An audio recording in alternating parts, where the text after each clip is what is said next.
You do not need medicine. You need to start living wild.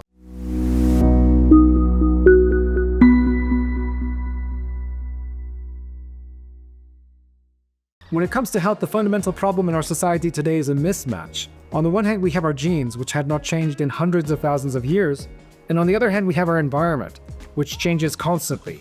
In fact, our environment today is one that people 100 or 150 years ago would not be able to recognize. So what does that mean exactly? Well, the way I like to explain this is consider animals that are taken from the wild and put in a zoo.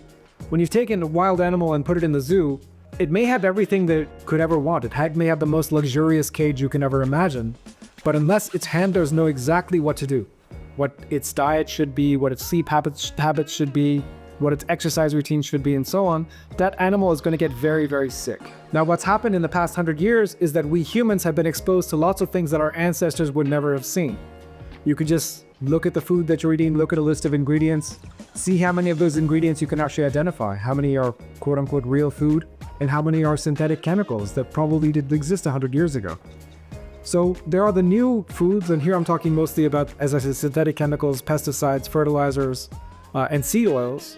But there are also foods that our ancestors may have had some access to, or at least some of our ancestors may have had some access to, like sugar, for example.